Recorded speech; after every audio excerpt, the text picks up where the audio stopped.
It's hard to breathe, but that's alright. Hush.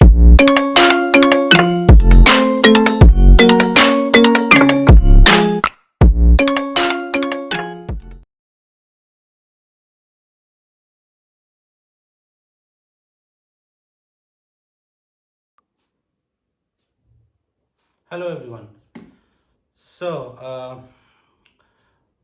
after quite a long time, I'm making a video for YouTube again. Okay.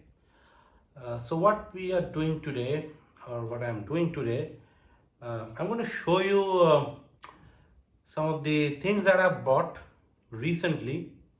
I'm planning to upgrade my computer.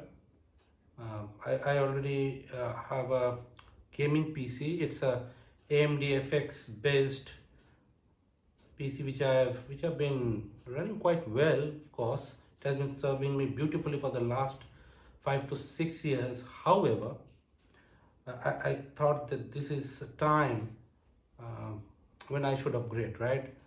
So we have now the new Ryzens, the Ryzen third generation, uh, the fourth generation that has come in. Okay, and we have the new graphics cards.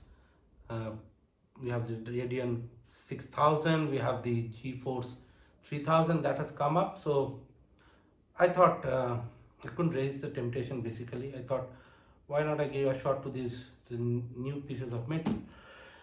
So what we have here today are four things which are basically needed for an upgrade. I'll be reusing some of the components. Okay, I'll be reusing my monitor, my CPU cabinet, my hard disks, keyboard, mouse, speakers, and so on. Okay, so I'm not going to change those. Mainly the four things that I'm going to change is the processor, the motherboard, the RAM, of course, and finally the graphics card.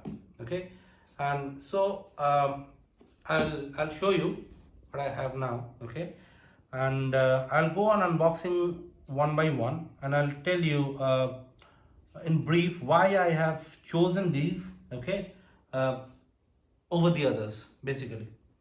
So I'll start off with the processor. So AMD Ryzen 5. Okay, so AMD Ryzen obviously has been my pick over Intel, because at this point in time it offers a much better value. If it's as simple as it gets. Okay, so you have Intel competitive products at a bit lower price maybe. However, if you see the price to performance ratio, AMD is dominating clearly. Okay, after years of a familiar picture where we've seen Intel being the top, okay, as the lion's share of the market, where AMD was trying to uh, do a catch-up game. Things have changed in the last 3 or 4 years. Now, with Zen architecture, the fairy tale has started for AMD, and we had this Zen 1, then we had the Zen Plus, then next came the Zen 2, and now we have the Zen 3 that has come up, the Ryzen 5000 series CPU. However, I'm not going with the Ryzen 5000 series CPU because, number one, they're a bit difficult to find at a reasonable price, and second is that I think Zen 2 still offers a better value for money. Okay, so now for Zen 2, why I have gone with Ryzen 5 and not Ryzen 7, okay, or Ryzen 9, because Ryzen 7 and Ryzen 9, I think those are kind of clearly enthusiast class processor. Okay, where you have a tremendous amount of workload, especially for Ryzen 9, and this is something I would say you need a Ryzen 9 basically for your productivity work where you need to do a lot of what I would say rendering. You'll have to do a lot of video edits and so on. Okay, I don't do that so often. Okay, Ryzen 7 was good, but then again I thought that with Ryzen 5 and this particular model, this 3600, this is going to suit my all needs more or less, and it still offers a great value. So I got this Ryzen 5 3600 on Amazon, 19,000 rupees INR, and though the price has gone up in the last few months because of its amazing demand in the market, but still I think at this price point and the performance it offers is quite phenomenal. Okay, if you want to do a productivity work, it's fine, it handles great. For gaming, it has a commendable performance. And you don't have to even overclock to get decent frame rates even in the modern AAA titles, and that's amazing. Okay, it is completely unlocked though. You can overclock, so all the AMD's Ryzen parts comes unlocked, and that's where I think it has done wonders, right? That's one of the key things that has now brought AMD back into the competition, and not only that, it's like destroying Intel at the same price point. Okay, so before we open this processor, let me share a bit of the technical details. So this is the AMD Ryzen 5 3600. It is a 6-core processor and it supports 12 threads. Okay, it has a base clock of 3.6 gigahertz, and it has a boost clock of 4.2 gigahertz. So when you run this processor normally, it will run, all its core can achieve a frequency of 3.6 gigahertz. However, if there is a certain need of any application where there is a burst of what I would say instructions that needs to be processed, so at that point in time this processor is capable to shoot at least one of its core to 4.2 gigahertz, and that's what boost clock means, right? It is a 65 watt part. Okay, so I would say it's not power hungry at all. It runs quite cool, and of course it's a socket AM4, and the good thing is that it comes with a cooler included. So some of the higher end Ryzen parts like the 3950X Ryzen 9, it does not come with a cooler. You have to purchase an aftermarket AIO liquid cooling, or what I would say a beefy or a beastie air cooler like a Noctua or maybe something from the Be Quiet series. But this comes with a cooler, and it comes with a Wraith stealth cooler. So let's open the box now. Okay, so it's pretty simple packing from AMD. Okay, so I'll come to the cooler later on. So what we have in the box are some installation instructions. Okay, I think some warranty. This is a leaflet, I guess. Yeah, and you have this puppy, Ryzen 5 3600, diffused in USA, diffused in Taiwan, made in China. I'll let you have a closer look. Okay, so let's put it here for now, and this is the cooler that comes with it. This is the Wraith Stealth cooler. I would not say it's a fantastic cooler, but I would say it does the job pretty well for this processor. So if you don't have an aftermarket cooler, or if you're not planning to buy one, no sweat. This cooler does the job just fine. And with this, you can even do some sensible overclocking. Just be aware that this cooler is not for some insane level overclocking, of course. So you can play with the overclocking, but you have to keep in mind that you don't take things to extreme, and you'll be just fine. Okay, so that's basically the cooler, and that's your processing. So nothing much else in this box, and I got a sticker of Ryzen 5.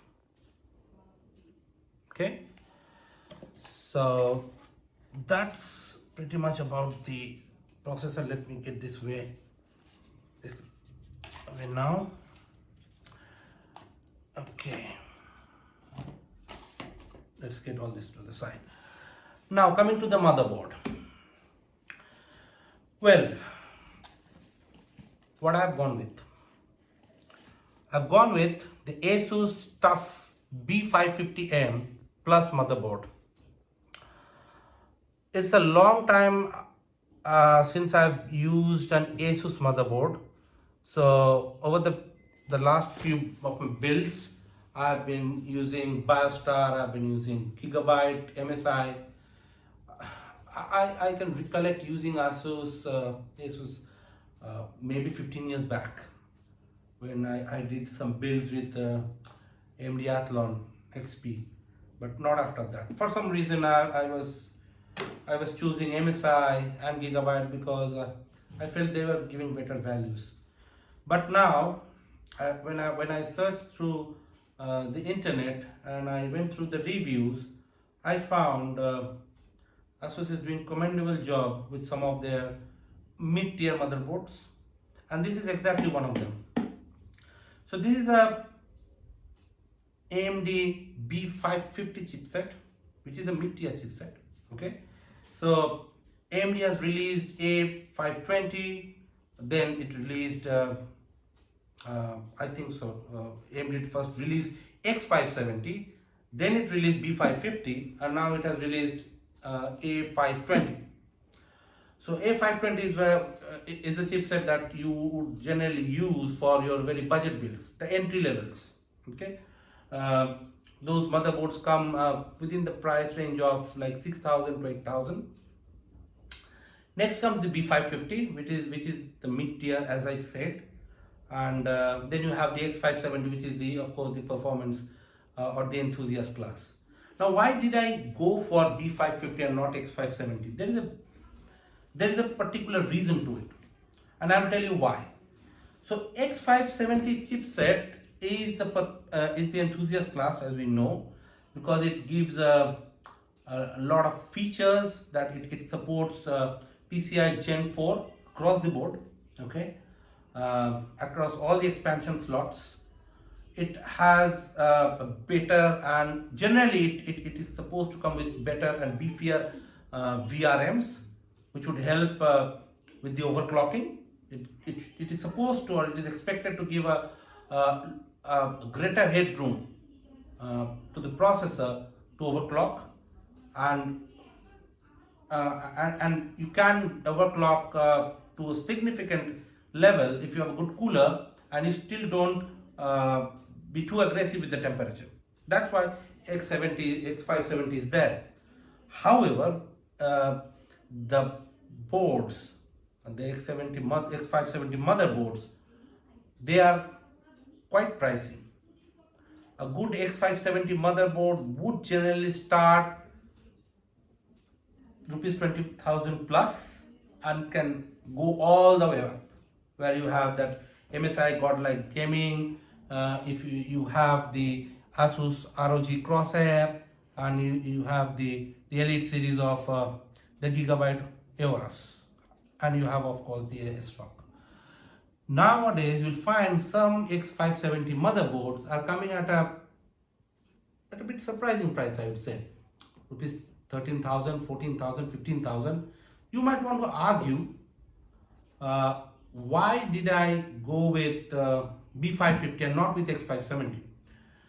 The reason is that those motherboards which are coming at those X570 motherboards which are coming at below rupees 18,000 or 20,000, those are not the motherboards I would say you would ideally use for a enthusiast class PC building, because there are certain compromises that are being made in most of those motherboards.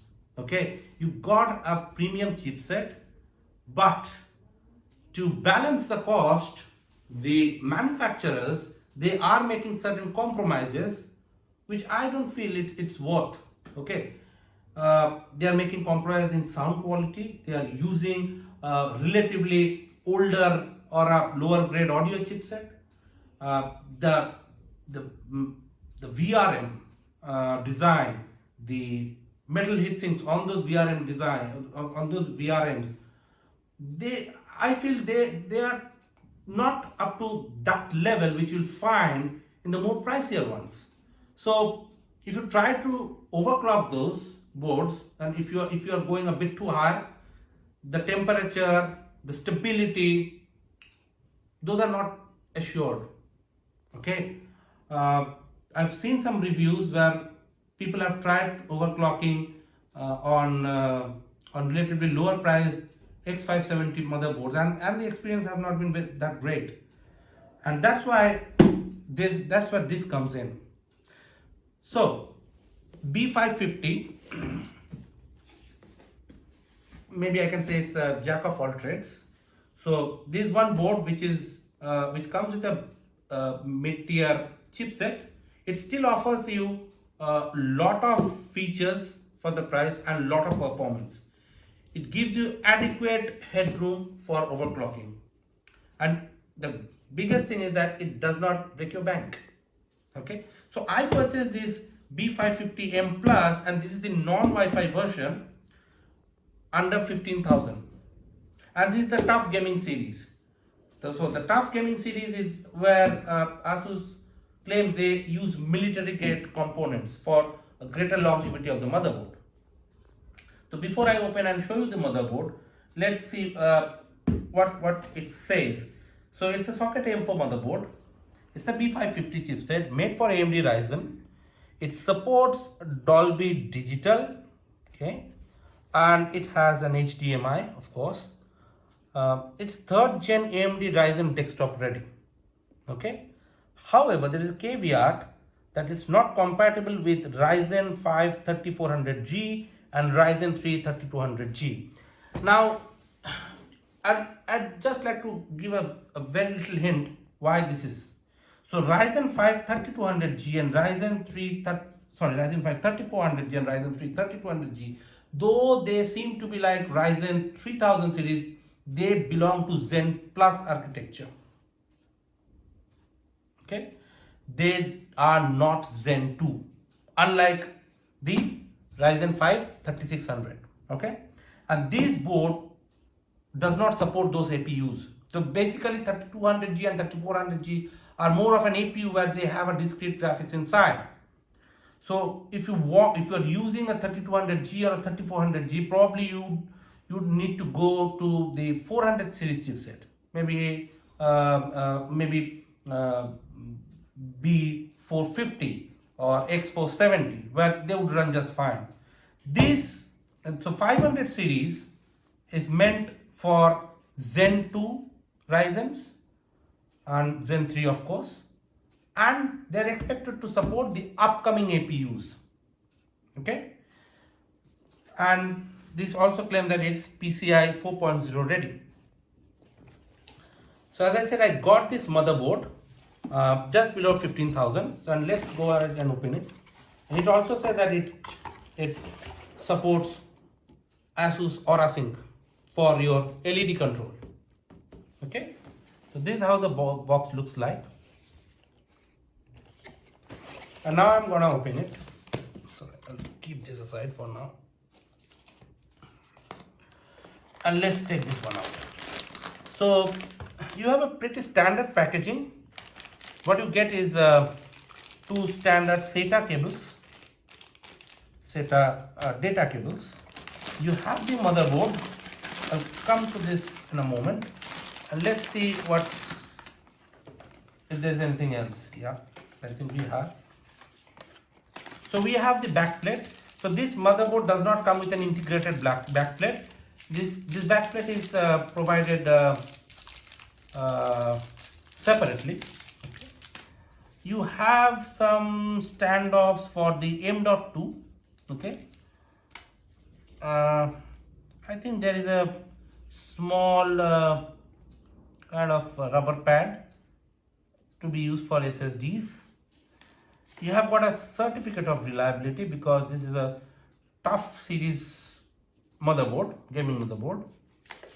You have some specifications from ASUS, the motherboard guide, user guide, which will tell you how to set up the motherboard, how to configure the BIOS, and so on. It comes with the driver CD.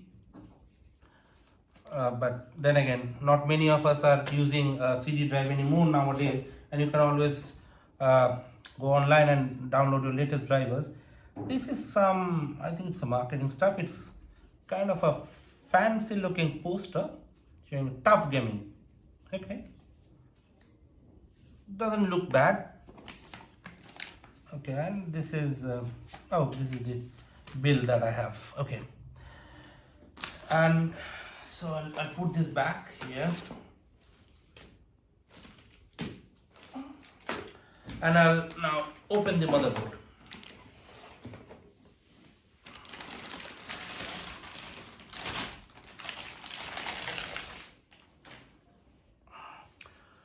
Let me switch on the other light for you so that you can have a better view. There you go. Okay, so this is the motherboard. It's a black and gray style, and I think I like the style, like the coloring, but again, it's very subjective. Okay. Okay. So now coming to the components. So you see it's the M4 socket. Okay, and it will support Zen 2 and Zen 3 processors. Okay, and here you see you can see the VRM. It's of course right beneath the heat sinks, and the heat sink seems quite beefy, and there are cuts and grooves on the heat sink for a better heat dissipation. Okay, I'm not gonna take out these heat sinks and show you because I'm afraid I might void the warranty. So this is a 8+2 phase heat sink. Basically, truly it's a 4-phase design, but with doubled components, so that it gives a bit more oomph to the overclocking capabilities. You have a single 8-pin power connector here, so that should be adequate for a decent amount of overclocking. You have the 4 DIMM slots, and you have 2 CPU fan headers. Okay, you have an RGB header. Yeah, this is an RGB header. Okay, you have a USB 3.2 Gen 1 header here. You have 4 SATA 6G or SATA 3 ports. You have a small LED strip, integrated LED strip, and I think this is the part which actually illuminates. Okay, you have the chipset heatsink here. Okay, so for better cooling, it is not actively cooled, but it's a passive heatsink. Okay, and as I said, you have 4 SATA ports. Personally, I would have liked 6 SATA ports because some of its competitions are offering 6 SATA ports on the rival boards. Okay, but 4 should do fine. And then you have the M.2 SATA, M.2 SSD port. Okay, here, one here, and you have an M.2 here. you have additional fan headers here, one additional fan if you want to plug in your case fan or something. You have a PCI 1X slot. You have a PCI X16. This is the primary PCI X16 where you will probably be plugging in your graphics card, and of course the processor that I got, that Ryzen 5 3600, it would need a discrete graphics card. It does not have an inbuilt graphics, so you of course need a graphics card to get the display. Okay, so this is another M.2 slot, and you have a heat plate on. You have one heat sink, okay, but not for this one. You have for this one, I'll tell you why. And you have got another PCI X16 slot down here. You have a couple of USB 2 headers. You have, I think this is the COM port. You have an addressable RGB header and one more RGB header. Okay, so yeah, this is the addressable RGB and this is the normal RGB. Okay, so if you have like LED enabled devices, if you have your case fans with ARGB LED, then of course you can plug it to this, and you can have Aura Sync, ASUS Aura Sync, where you can control the LED patterns and the colors through your Aura Sync software. And you have a decent audio setup here. It's the ALC1220S chipset, and you have got some quality Japanese capacitor for a decent sound. So what I've observed is that ASUS sound quality on tough motherboards and of course their higher tier ROG Strix motherboard are somewhat better sounding than the rest comparatively. Okay, and some may want to agree and some may not, but that's again subjective. What I would want to say is that onboard sound has come a long way down than what it used to be even a decade back. So now on a board like this, you get pretty decent sound. It may not be a audiophile grade, but then again it's good enough for gaming, for listening to music and movies and so on.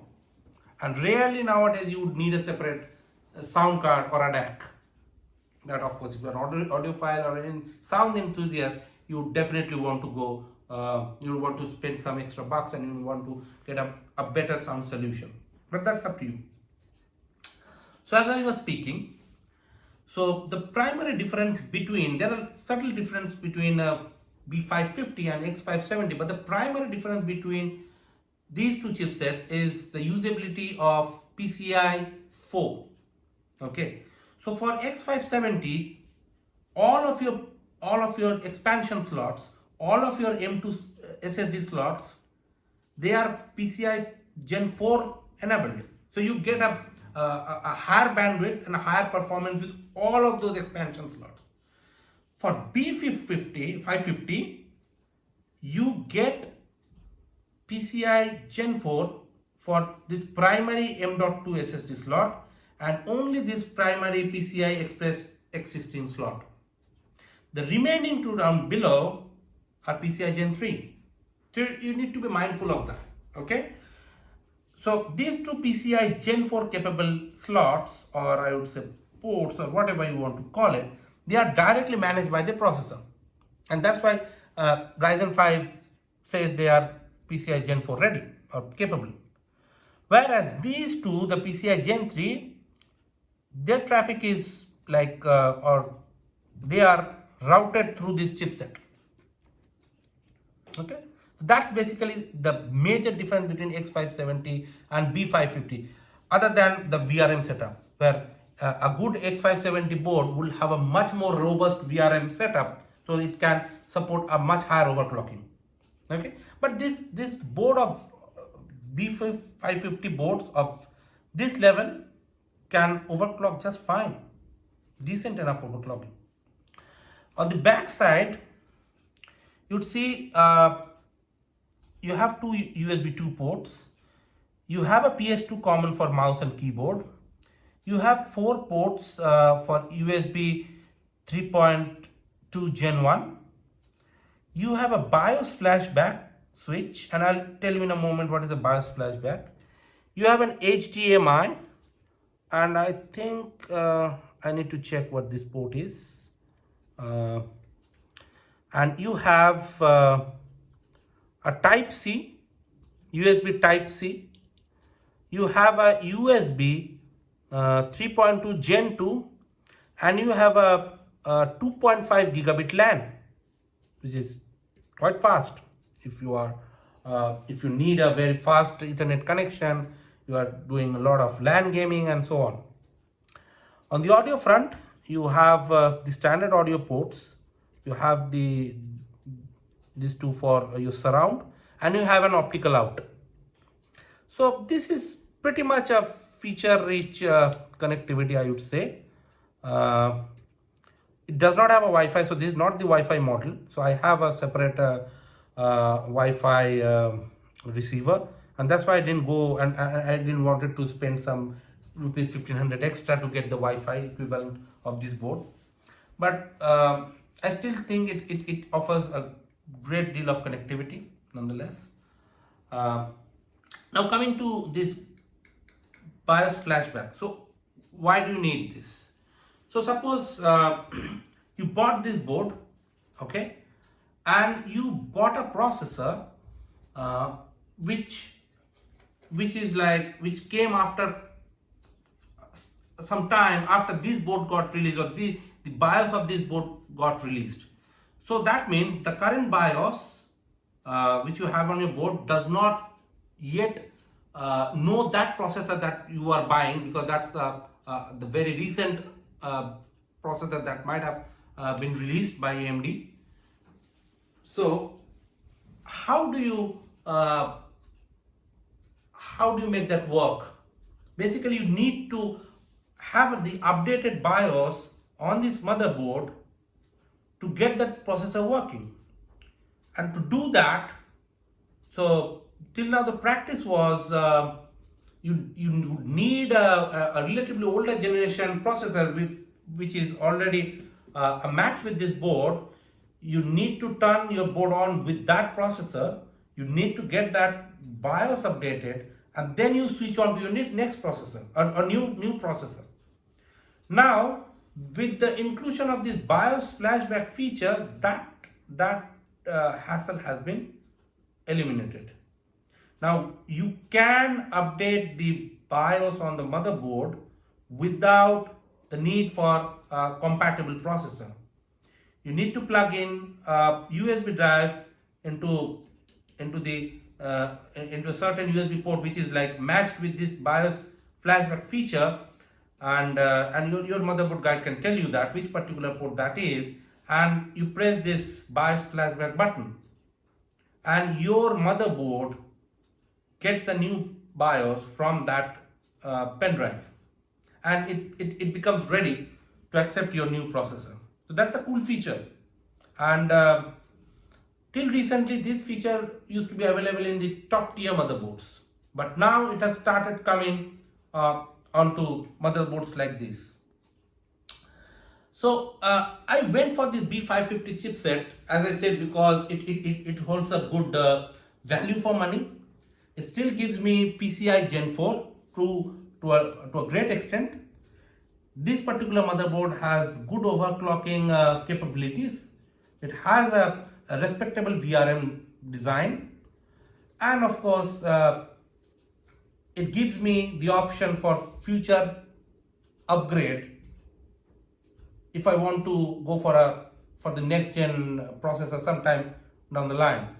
So it gives me that option to go with those new processors, which the previous generation 400 series motherboards wouldn't give me, or wouldn't allow me to do that. Okay, so considering the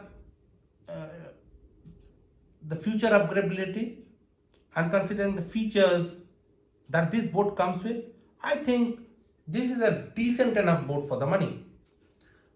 Only it would have if it would have come with a couple of more SATA ports, I think that would have made it like an ideal board to have for this price point. Okay, so that's and one more thing, why we have a heat sink or a heat plate on a PCI Gen 3 based M2 port and not on a PCI Gen 4. And some might think this is a rather weird move from us ASUS, but I think the logic is that most of the PCI Gen 4 SSDs or M.2 SSDs, which are PCI Gen 4, they come with their own robust heat sinks.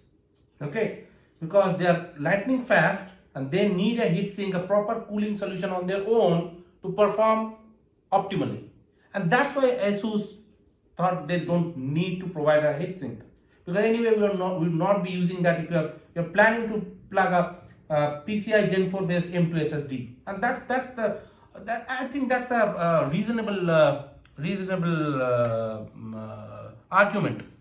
I think that's nothing wrong with that. Okay, so I wouldn't hate ASUS or this board for not giving a heatsink on a PCI on this particular slot, because that makes sense why it hadn't.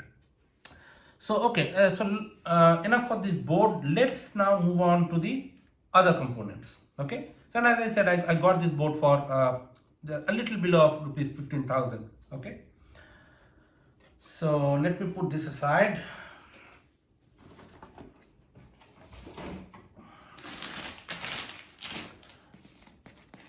Now coming to the RAM. So I have gone with Corsair DDR4 3000 MHz kit. It's the Vengeance LPX with a low profile heatsink design so that it does not interfere with the relatively larger coolers. Okay, and it's a I'm going to use two kits of 16 GB each, so that makes a 32 GB in total. Yes, many would argue that I do not need a 32 GB to make a gaming machine, and that's true. So as on date, I don't think I can think of any game which demands 32 GB. So most of the games still run fine at 8 GB. 16 GB is the sweet spot, I would say, for any gaming PC. Okay. However, I have a definite reason to buy two of them, because apart from my gaming needs, I also intend to use this PC for creating virtual machines, because I need it for some of my own certification courses where I would run multiple virtual machines. I would like to do some testing, some R&D and so on. The more the amount of RAM that you have, the more number of virtual machines you would be able to create, provided that your disk space is sufficient, and of course you have a decent enough processors with a good number of cores or threads. Okay, so I think 32 GB is something which I needed for that reason, and not for gaming. For gaming, I could have gone with 2 into 8 sticks, 2 sticks of 8 GB RAM, and could have ended up with 16 GB and runs still fine. So you don't need 32 GB unless you have a specific requirement or a specific type of work for which you need a lot of RAM. Okay, so I'm going to open one of these.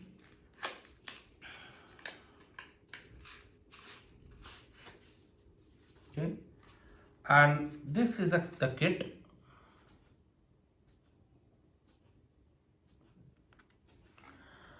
So it's the Corsair Vengeance LPX DDR4. As I said, it's with a low profile heatsink so that it does not interfere with the more I would say the big sized coolers, the big sized air coolers.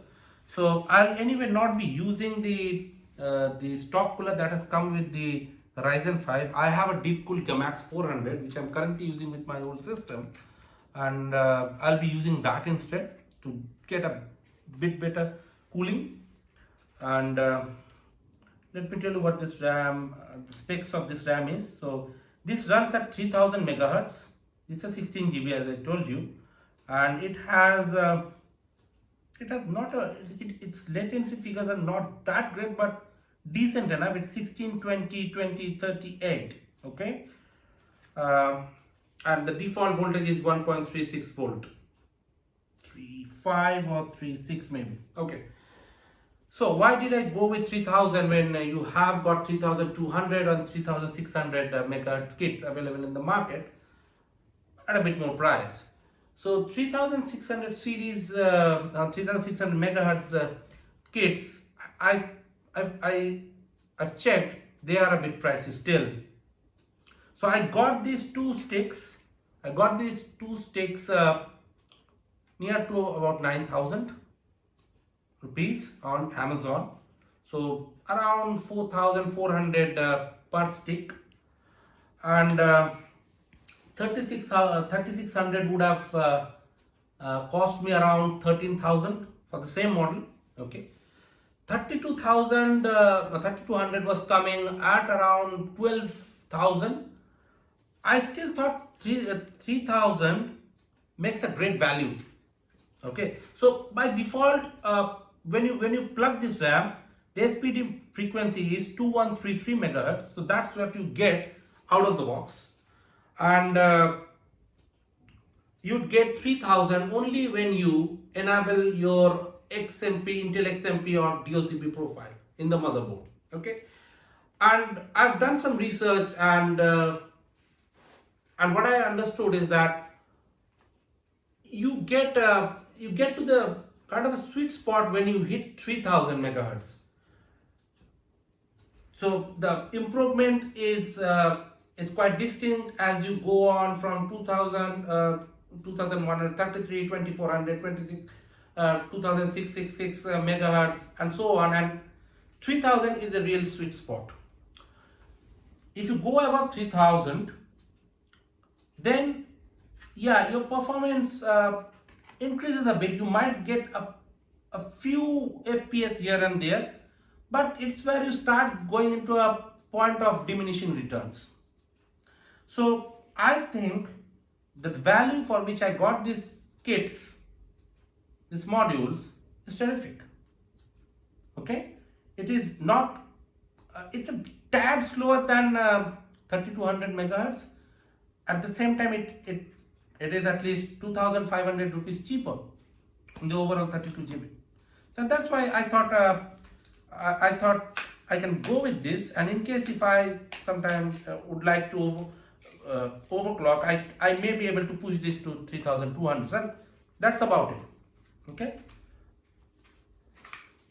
So this comes with a limited lifetime warranty from Corsair, and I had used Corsair and still I'm using on my old system Corsair Vengeance RAM, and they have been very stable. So I trust Corsair, and I have not faced any real challenge in any of their product till now. So that's why I went with them.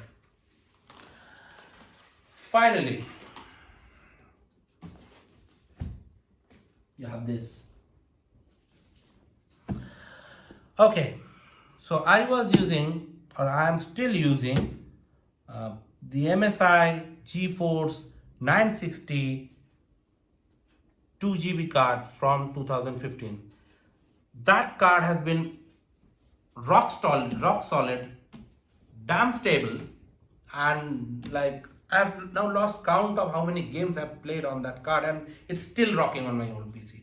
But now with more and more games coming out which requires a bit more VRM, VRAM. Okay, so 2GB is nowadays inadequate in certain games like Doom Eternal. Even if my graphics card pulls, and I'm a 1080p gamer, I have a monitor which supports till 75 Hz of refresh rate, and I generally tend to game with the VSync on unless there are other compelling reasons. So I thought that I'm getting limited, especially on the VRAM side. and that's why I need to upgrade. Okay, and the market is flooded with options nowadays, and with the new Radeon 6000 series and the GeForce RTX 3000 series, you'd get even more options. You'd be spoiled for choices. Of course, if you have the money to spend, go for the latest generation if you are willing to, or uh, if you can lay a hand on them, because those cards are pretty difficult to get your hands on. Okay, so there has been a real shortage in the supply for both the new Radeons and then the new GeForces. But if you can afford, please go for them, because they have significant performance improvement over the last gen. Now, why did I go with this particular model? This specific reason, because the budget I was looking for, this was fitting right into that budget. Okay, this graphics card, this is a Zotac Gaming 1660 Super GeForce GTX. It's the AMP edition. This graphics card is from the Turing architecture.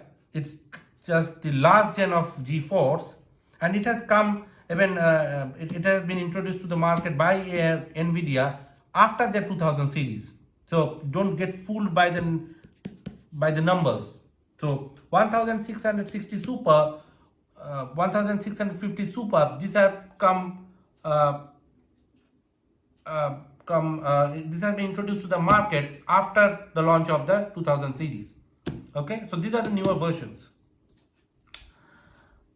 The only thing that is a difference between the 2000 series and this 1600 series is that these 1600 series do not support ray tracing.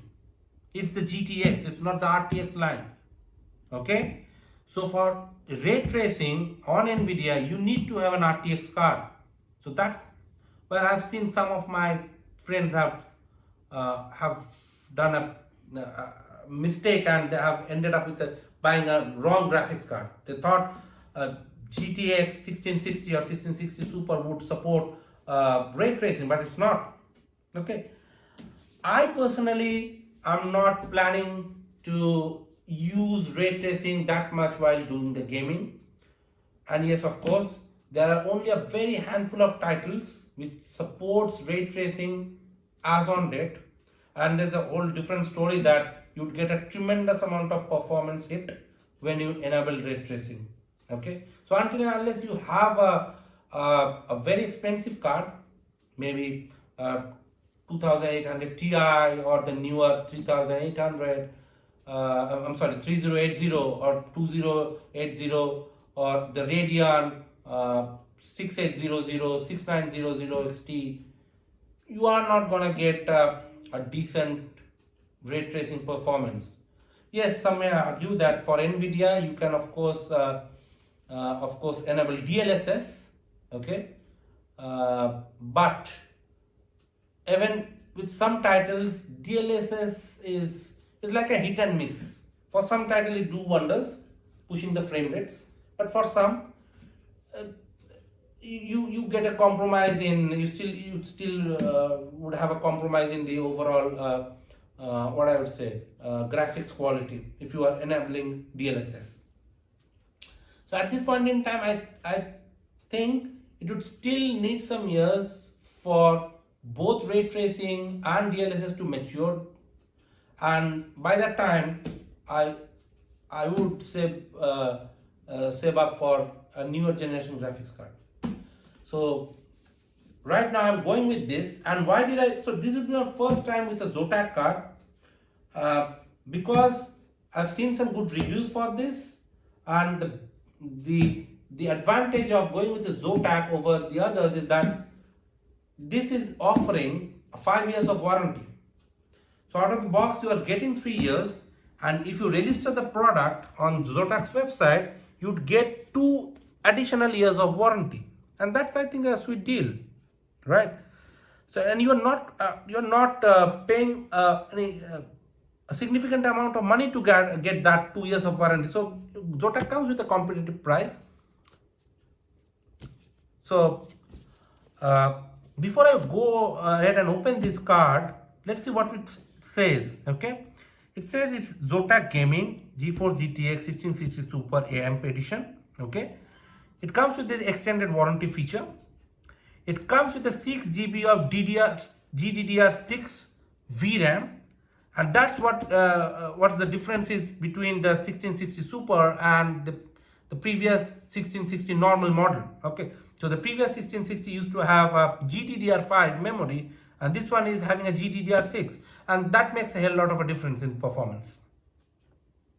Okay, it is Ice Storm 2.0 cooler, and it comes with a Firestorm software, maybe most probably for overclocking. Okay, it is from the Turing generation or the Turing architecture of NVIDIA graphics card. Okay, it is GDDR6. It supports DirectX 12, and this is something I have to check. What does this mean? Answer. So on the spec side, this recommends a 450 watt or greater power supply. Okay, and an 8 GB of system memory. 16 GB is recommended. Of course, it gets supported on Microsoft Windows 10. Even it has support right from Windows 7. It supports Linux as well. Okay, so yeah, this card, the base clock of or the boost clock of this card is around 1845. Okay, and since it comes with the GDDR6 memory, so it supports a 14 Gbps bandwidth, and yeah, that's pretty much about the specs. And now I'll take out the card and I'll show you how it looks like.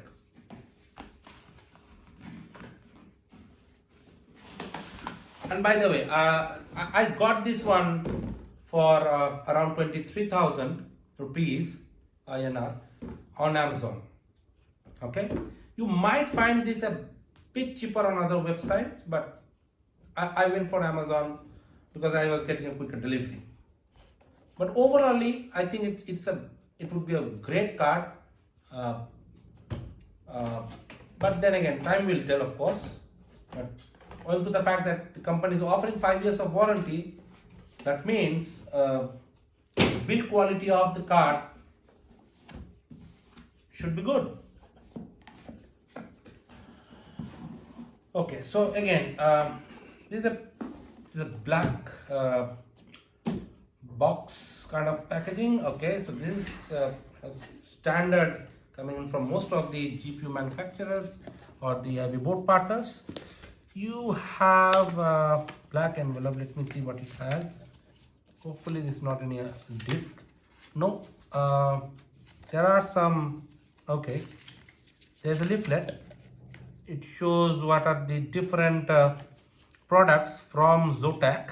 Okay, this is another pamphlet, and this is the quick installation guide. Let's see if we can.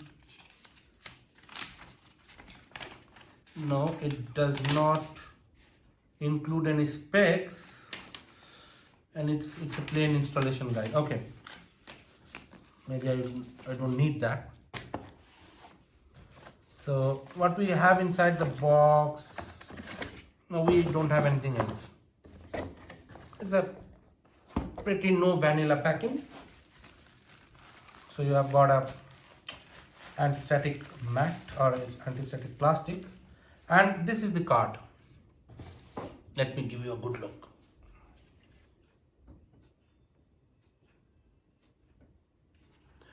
So this is the AMP edition of the 1660 Super from Zotac. You have got a normal 1660 Super, and you have a with a twin fan, and you have a AMP edition. Okay, with an overclocked boost speed and memory. and the build quality of the card seems solid. The looks are pretty decent. I would not say anything overwhelming, but pretty decent. The fan quality seems to be, I don't know, by the build of it, it seems good. Okay. You have got a metal backplate shroud. Okay, it's a backplate, and then you've got a shroud. Okay, you've got a metal backplate. Okay, that's nice. Okay, and you have a 8-pin power connector. So it's a single 8-pin. And what do you have on the back side?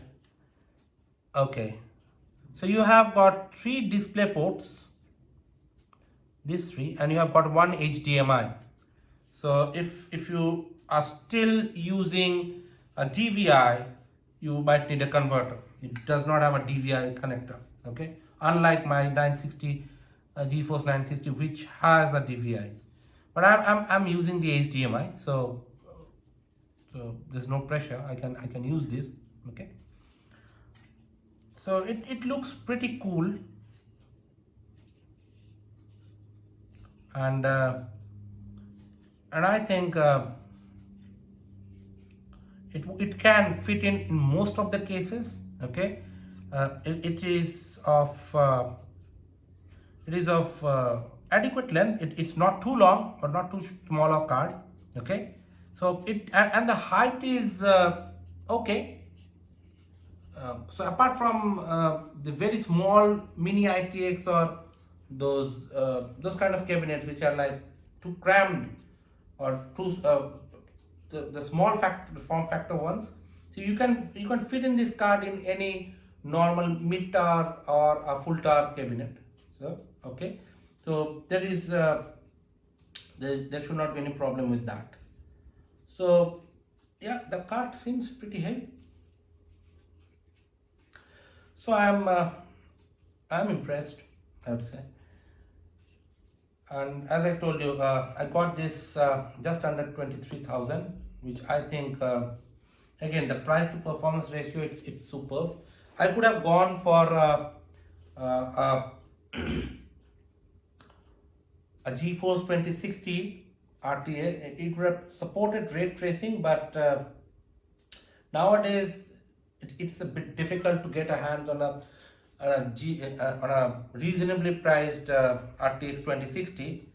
The Radeons are good option if you're not going with ray tracing, but then again you have the 5500X which performs significantly slower than this. The 5600 I was not able to find in the market, and I then found 5600 XT, which is kind of over 30,000 rupees, and it is not that faster than this card. So 5600 XT is a decent card in the AMD Radeon lineup, but this still has the better value. And as I said, once ray tracing and DLSS matures, I'm planning to go for a revision in my graphics card maybe in the next 3 or 4 years. So maybe in the next 3 years. So till that time, I think I'm pretty good with this graphics card. Okay. So that's all about it, folks.